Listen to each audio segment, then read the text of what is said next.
Easy people, nice things here. So I'm going to tell you a few things before I start. First of all, hope you're all well and nice and all that lot. A couple of things, as you may see before, that you have seen before that, I am an Akai Force one-to-one trainer. And what that means is when I do all these beginner guides and everything I've showed you because, like I say, I like to share and show people certain things. But what I haven't showed you is the stuff what I do in the one-to-one, which is like really, really nifty stuff what will help you loads with an Akai Force. So if you want to get in touch and that helps me, and it helps me actually pass on other stuff as well. But I would say if you like what I show you on here, on any of these tutorials, you'll definitely enjoy my one-to-ones because I get really into certain nitty-gritty what I just don't get into here. All right, so I'm talking about certain things I normally don't get into here is working with other things apart from the Akai Force. I've kind of dedicated myself to just using the Akai Force by itself because I genuinely believe you can do absolutely anything on here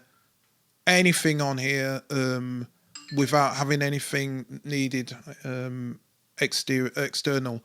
But if you want to use external stuff, which I don't normally go into, you can, and I think I've shown how to do that, and it's quite straightforward. But one thing that a lot of people are having an issue with is program changes. For anybody who doesn't know what program change is, it's a way of being able to switch out like a sound without having to physically change it on a device, on a MIDI device. So, for example, say you've got a synthesizer, and the synthesizer's got pianos and brass and I don't know, I can't think of it, and strings, right? Instead of you having to go to the switch and turn it each time, you can actually set something so that, like, if you're playing and then you press another button, that button will can remotely change the sound to another sound, so you can change from a piano to a string remotely without you having to physically go and change it. And that's what is called a program change, and it's a MIDI thing what people use. Some people use.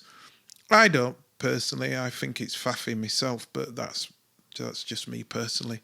So a lot of people are querying, well, how can I do that on here, or I can't do it on here, and people have wondered, maybe I need to ask for it to be a feature, but it actually exists on here. You can use program changes.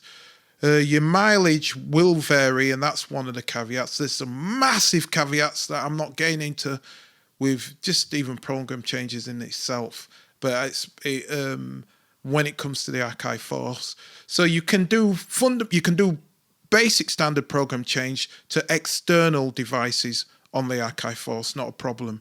Internally, changing to different patches on the Akai Force, you can't really do it. You can't really do it.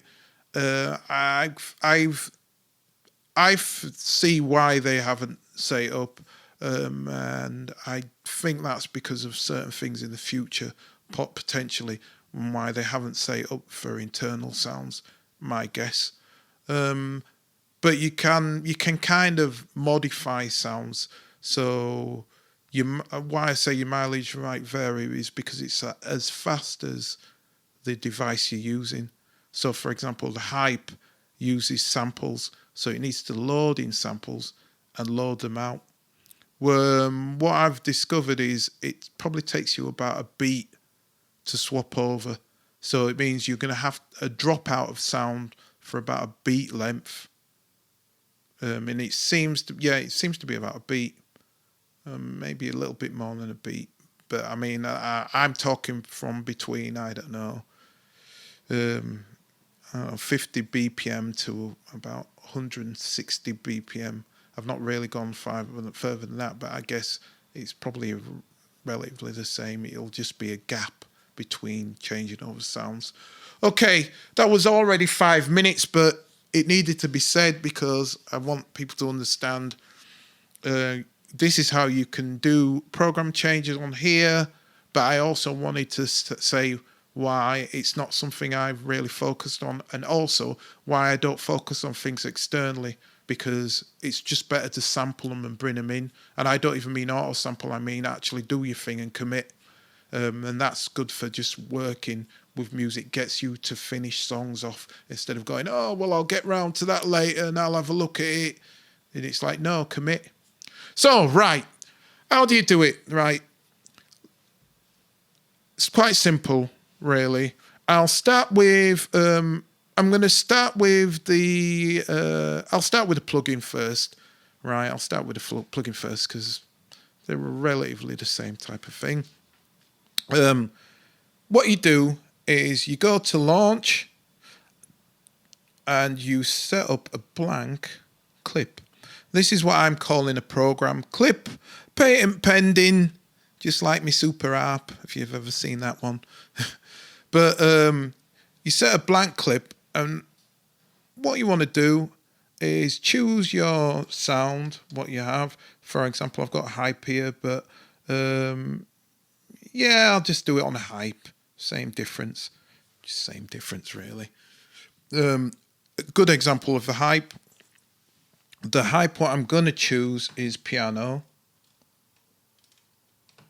And piano, well, this piano, the piano what I'm going to choose, my favorite piano, Piano Basic Soft, is made up of samples.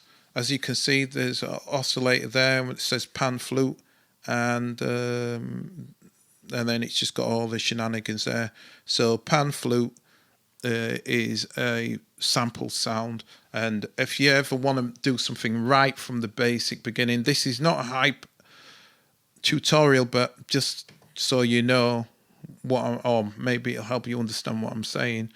You can go down to initiate, and you have loads of different styles of engine. So there's 1, 2, 3, 4, 5, 6, 7, 8, 9, 10, 11, 12. So there's 12 separate engines in hype, 12 different engines. So, for example, I'll go to the sample engine, which I believe, and I am right, is the same engine as the piano, what I had as a preset. And that means that oscillator is just loads of sample sounds. So, with me saying that, let me go back to the piano one, what I wanted, which is here. And here it is. And I've got my piano sound. So, that's how I want it, and it's doing what I want it to do. Because of the way I've set this up, I can't really hear it. If I hear it, it's going to kind of feed back in, which is going to be grief. But I'm going to take it for read that it's recording the piano. I'm fingers crossed it's recording that sound, and you can hear that sound. So I'm leaving that sound as is. If I didn't want to leave that sound, then I would modify everything to the sound what I want to do. So you do that, get it to what you want it to be, right? And then, like I said, create a blank clip. Another thing what will help you is if you hold record, go to settings and turn on automation when recording. Reason why I would say turn that on is it just makes little things what we're going to do a little faster, because it just means you only have to touch the one knob, and it does it instead of having to go and scroll through things and try and remember, oh, well, it's this and whatever, as you'll see. So you might have to watch this a couple of times, maybe you'll get it in the first one. Right, so I've got me a blank clip now. I've got my sound how I want it, it's a blank clip. The other thing, I always say, golden rule, always make sure you're on knob screen. Make your life easier, save yourself a load of grief. I always say, make sure you do that anyway, no matter what you're doing. Always have it on that to start with, just saves you grief. So I've got my blank clip, great. So the next thing what I'm going to do is I'm going to make this a program change clip. So that's why I call it program clip. And the way I do that is I go to the menu and I go to step sequencer. Step sequencer is not the same as step I don't know why they called it that. They should have called this drum seek, and then people don't get mixed up because people go, oh, step sequence, it's the same thing, and it's not. It's not the same. They connect to each other, but they're not the same thing. So you go here, and then what I want to do is I want to go back to this sound by going shift and clip, because and I want to make sure that I press record. So I'm in record mode, and then I can press that, and that'll put me into record mode. The only thing I don't want to do, because of the way I'm going to use this now, is I don't want to play any sounds in.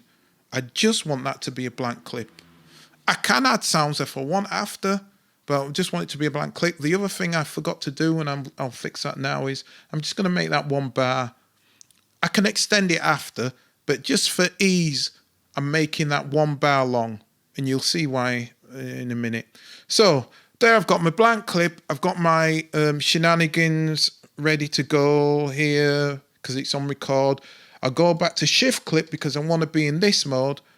And what I want to do is I want to make sure that I record the automation information of anything that I want to keep the same. So, for example, I like this piano one, so I'm just going to keep this as is. I'm not going to move anything else. This can be as easy and as complex as you want it to be. I'm just going to show you the basic way of doing this. So I'm going to say I want to keep this the way it is, so the piano is going to be the same. So now I'm ready to go. So I press this, 3, 4, it's going. And then what I'm going to do is I'm going to look at this line because I can't hear the sounds, and so I can't even hear the metronome. You should be able to hear the metronome going, hopefully. And then I'm going to just turn this once at the top of the bar. Always try to get it to the top of the bar, and you'll see why in a second. So I'm going to turn this now, and that's it. That's all I wanted to do. Just the one thing. Turned it once. I could turn it back. Would have probably helped, but it's all right. I only turned it once. Now I go back to menu and I go to step sequencer, and what that's done is that's now created a parameter in the step sequencer for the oscillator select. So now I can just switch that back to what that was, which was 43. The piano was 43. Check it by touching that and I can see the number will appear there. So 43. And now what I've got is I've got that sound locked in that clip. The reason why I did it at the top of that is because whatever I do there will do for the rest of the bars. So no matter what I do now, if I change this to 2 bars long, in this bar, it's always going to keep that that locked into that sound. And what I can do, save me a load of bother, is I'm going to copy that again to there.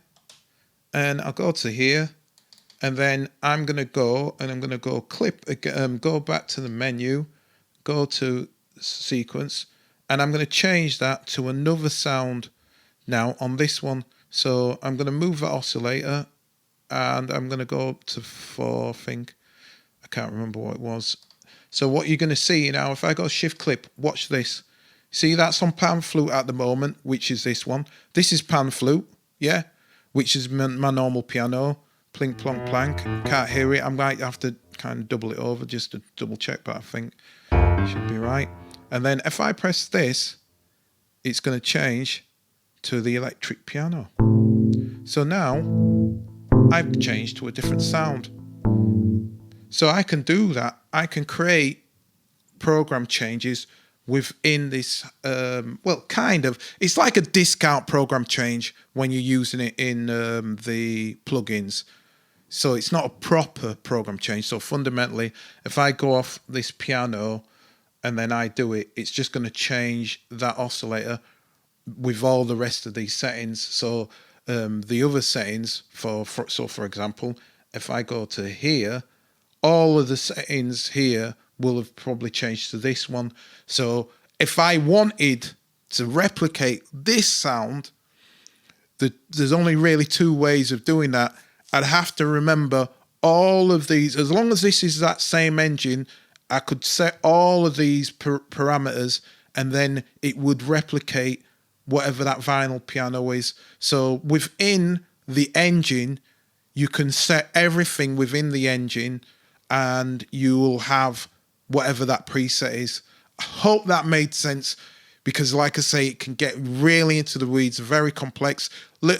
So there's little things like that where I say, that's too long for me. The fact that I've talked for 15 minutes, it shows you it's not straightforward. So that's internal. So let's go to external now.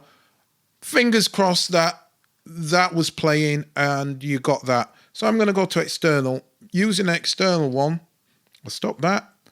I'm going to go to MIDI, create a MIDI channel. And what I'm going to use now, you can't see it, but just take it for granted. And this would work to any exterior stuff that you've got. Like, say your mileage may vary, because first of all, you've got to know that MIDI device you're sending to understands MIDI protocol, like standard CC numbers. And that's number one. Number two, you have to make sure that the CC number is a standard one across devices. For example, I'm going to show you now. You can't see this, but I've got what's it called? Not Contact, Complete. I've got Native Instruments Complete on my computer, and I've connected the computer, and it's in Ableton Live now. And I've got one of my favorite plugin devices from the Complete package, which is Razor. Again, your mileage may vary, because, for example, Contact doesn't really see program changes. You have to go through a whole heap of rigmarole to get that to do some type of change in Contact. Massive does see program changes, and you can align them up. You can choose your own. But again, I'm not going into that, because that's not what this is about. This is just about getting program changes for your device. So I'm using Razor. And the way Razor works is it can see program changes and it can see banks. So I'm going to create another one, again, a blank clip. So I've got my blank clip there. And what I have to do, which is slightly different here, because obviously Razor is not internal to the Akai Force, it's external. So me twiddling this knob's not going to do anything. So I have to manually set this up. So I'll go to here, I'll go to the step sequencer, make sure that I'm on the clip that I want to affect, which is the MIDI clip. So I'm going to go here and I'm going to go into here, and I'm going to add a new MIDI CC. So the MIDI CC that I want to create, I want to do two. The first one I'm going to do is program change. So I need to come back out of here, come down here, because I was in MIDI. I just went to CC straight away. So I'm going to do that again so you can see that. I come in here, I go add new, I go to MIDI. I want to go to program change, because that's what I want to do. I want a program change. So I've added program change. So program change, when it's blank, that's like the bottom one, number one. But if you add one here, that makes one. I hope that made sense to you. I'm going to turn this to one as well. So now, if I do this, I should be getting a sound. Where's that sound? Yeah, there we go. So now, in this one, I've got this sound, Big Cinema, it's called. Right, I'm going to copy that so that I don't have to do it again. And I'm going to change this sound again here. And I'm going to do it by this knob here and just turn it up. So at the moment I'm on 0, and I'll turn it up to number 1, which is, that will be Big Cinema. But number 2 is 5th bass in bank 1. So now, right. Number 2, just check that. Yeah. So watch what happens now. Sound has changed. Let me do something a bit more that you'll probably hear it fully. There you go. So you can see now. And that's number 6. Was it changed to black olive? Right. So I've got black olive on that one.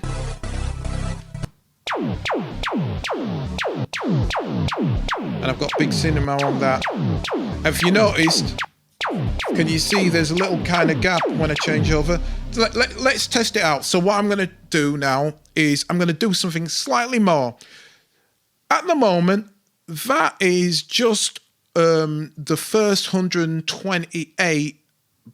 So it's the first 128 sounds in Reactor, because that's how it does it. It goes up to, well, it doesn't. It goes to 128. Well, on this one, it goes to 48, and then it probably changes over from there. So that's how you do it in Razor. Like I said, your mileage may vary, but I don't want to do that. I want to go not from the main bank, which is number 1, which is the best Razor. I want it to change through the basses. So I want it to change from bank 2. So this is what you have to do stuff like this. You have to know what are the MIDI implementations. Usually in the manual, in the back of the manual, it's usually got what's called a MIDI implementation chart, and it'll tell you what they are. And like I said, usually there's the same, but sometimes they might vary. For example, in Razor, if I go here now, I'm going to add a new one because I want to change this, I want to keep these numbers. So it's going to change the numbers, but I want to change to a bank, which is the bass bank. So I'm going to go in here and I'm going to add a MIDI CC, because that's a control change, and that's what they are. It's changing it. Now, the control change, first one is a bank select, and MSB stands for minor something, I can't remember. Anyway, that's the bank select. So you'd think that would be the bank select, and it could be, but it just doesn't happen to be for Razor. So the one what is for Razor, and it might be for the device you're using, it might not. And this is where I say it's convoluted, is number 32, bank select LSB. So now I've got this on LSB. I can come here and add something, and I turn this from 0 to number 2, or it's to number 1, because I think it's the one above. So now I've got bank select. So this is going to select the bank, plus it's going to select the program change. So now I've got bass. So it is number 1. So it's kind of, so this is where it gets janky. Because if that's off, that's not, and not, it doesn't register anything. But what we want it to be is on, so that we can control it. Oh, not that. Oh, I did the wrong thing. Got to go back now. Got to go back and add device, because if you take something off, it clears it. So you've got to remember that. If you take something off, it'll clear it. So you're going to have one thing switched on. I hope you understand what I mean by that. The other thing is, the banks shift by 1, because 0 is like the first digit. So that's the only way I can really explain it. So I'm going to switch this so that this is number 1, but the basses are number 2, so it's kind of off by 1 bank. The rest of the numbers are right. It just happens to be like that in the bank. Like I said, mileage may vary. So, for example, I'm going to do this now. So I'm going to record something now. And I can't even hear it. And that's the thing, I can't hear the clicks. But I'm just going to record something blank. So take it for, I'm hoping.